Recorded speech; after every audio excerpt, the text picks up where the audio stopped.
Green Team Media. Speed. All right, so tell me about your characters.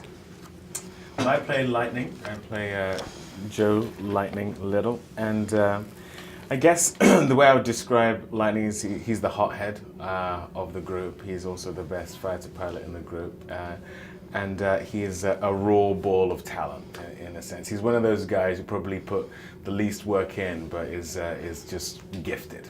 And part of his coming of age story is that he needs direction. He needs Easy, his friend, to guide him and advise him. He needs the character that Terrence portrays in the shape of Colonel Bullard to direct him, and he sort of embodies that thing that young people need, which is someone to come alongside and mentor them, and that is often where they get the example of greatness.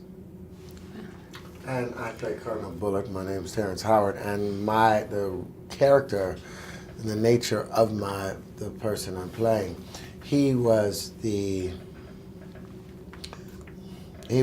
foundation stone of which these young men put a lot of their faith into, because here this man could rise to the point of becoming a colonel in 1941 and 42 and receive that respect when it was thought that enlisted black men could never become an officer, let alone a major, let alone become a colonel, and to be able to still hold yourself in some type of regard and be able to withstand the waves of opposition that came your way, but to be able to stand firm through all of that. That's what my character represents. He's just a spearhead, but what he's trying to do is open the way for Lightning and for Easy and for Joker and for Smokey so that they can come and establish the future. Great. How much did you know about the Tuskegee Airmen before you started the project? I knew very little, little to none, to be perfectly honest. And that was one of the pleasures of getting to do the project, was being able to delve into the research, speak to the actual Tuskegee Airmen. But one of the shocking things to me was that a lot of Americans didn't know the story either, both young and old. And I felt that that was an indictment upon the education system and just the celebration. America is very good at celebrating heroes, and I just couldn't understand why this particular story hadn't been celebrated, considering that these men operated at the very highest level. Fighter pilots are the glamour boys. They are the rock stars of the military, and especially in the Second World War, which is the war in which that particular part of fighting really came into its own. Jet fighters coming in and all this kind of stuff, and they were right there in these, arguably the best planes, the best fighter planes designed, the P-51s, and they were flying them, and they were flying them selflessly. They weren't out there just getting kills. They were guiding bombers in. They had their eyes on the big prize, and that in and of itself is so brave, so courageous.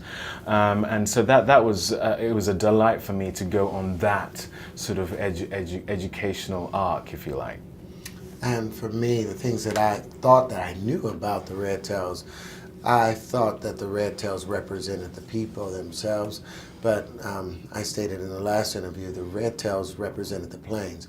I came to know the men through watching David Oyelowo and Nate Parker, portray these people. I came to know the men who made these planes go up and down, east and west, and because you can never associate yourself with a plane, but with a human being. And you get to talk to Dr. Roscoe Brown or Lee Archer and shake their hand. And whether I'm able to stand in his shoes for ever again in my life, I know I can shake a hand the way he shakes a hand. I know I can look a man in the eye the way he looks a man in the eye. And I know I can speak in a full tone of my voice and not hide the bass of my voice for fear it might frighten someone the way he can. And maybe I might inspire the next generation, or maybe I might accomplish something I've set out to accomplish. That's great. Thank you guys so much. I really appreciate it. Thank you. Is that it? I got wrapped. I'm done. Get the hell out of here then. Yeah. All right. See you later.